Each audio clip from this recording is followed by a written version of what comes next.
Okay, for this one, we're going to go over blendIf as well as how to create a vanishing point with your text. So let's say I want to have the word stop here on the road, vanishing in line with the road here. First thing I'm going to do is type out the word stop. We'll make it white. Yeah. And we go ahead and rasterize this layer. Now I need to get a selection of this word and copy it. I don't want to click just command click, not this kind of selection, because if I copy this, there might be some parts of the white that I didn't quite get of the word. So what I'm going to do, right? This is a blank empty layer just with the word stop in it, so I can just drag out with my square marquee tool and then hit Command X. So Command X cuts it, and it's in Photoshop Memory World. And now I can go up to clicking on this road and go up to Filter and Vanishing Point. And you know what? Actually, let's do it on this layer. Filter, Vanishing Point.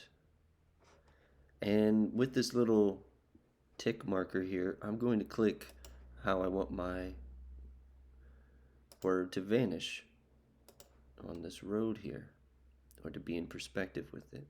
So that's pretty good for right now, right? And you can click on these, mess with it. Let's do that. Now I'm going to paste, Command V, paste my stop here, and just drag it.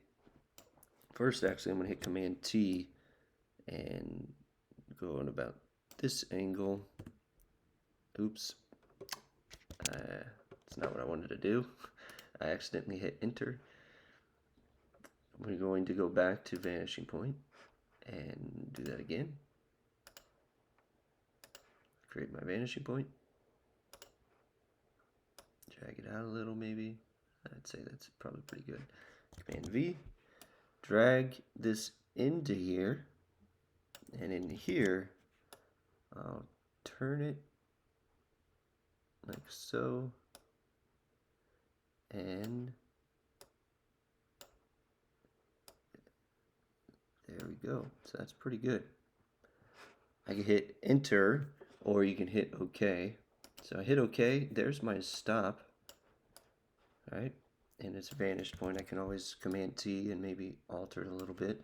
But to create an even better look here, we're going to double click into the layer styles for this stop type, and we're going to use blendIf. Now we don't want to use blendIf on this layer, right, on the stop layer, but we want to do the underlying road layer. And what we want is the asphalt of the road to show through into the type, right? Like as though this type was painted onto the road. And we don't want the white to show through, right? Because the white of this image is, you know, there's up here in the clouds or up here. We want the dark to show through, right? Because the road is dark.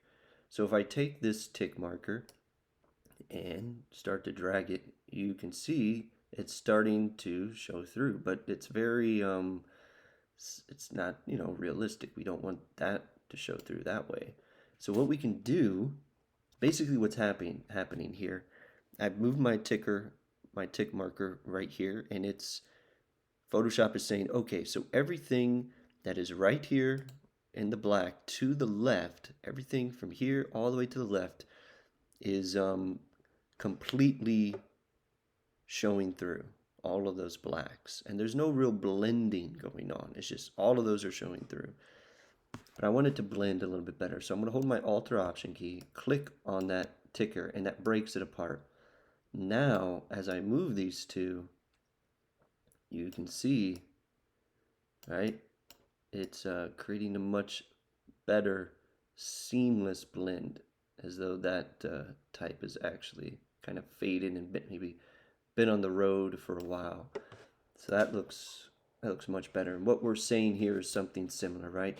Everything right here to the left is completely showing through of the road, but everything within here from 27 of the tones to 116, right? Everything in between here, all of these tones, they are gradually blending through, right? Think of it kind of like feathering, or rather than using the hard round brush to mask, you're using the soft round brush, and there's a bit of a feathering effect going on.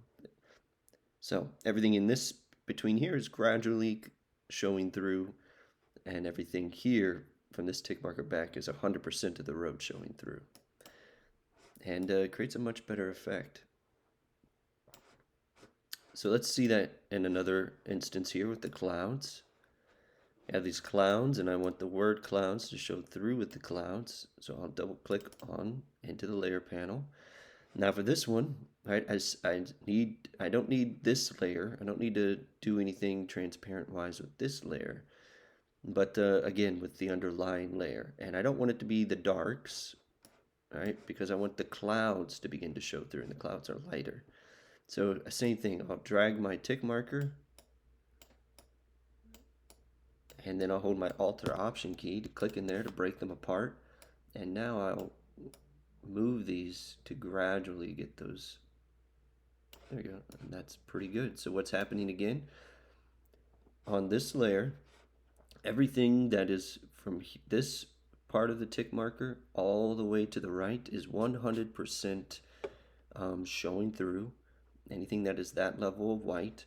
And then everything in between here, from 115 between 205, all of these tones, they're gradually showing through, right? So it's not a hard transition, but it's gradual. And that's the effect we get. And I can move my type anywhere, and those pixels will still show the same. Okay, I think that's... Oh, and there's one more here we can also do. So say here we wanted to change the background of this sky with another background, say, of these clouds. Ooh. I've already done that. So here's my picture. I want to change the background here, and I want it to be this lower background. I want these clouds to show through.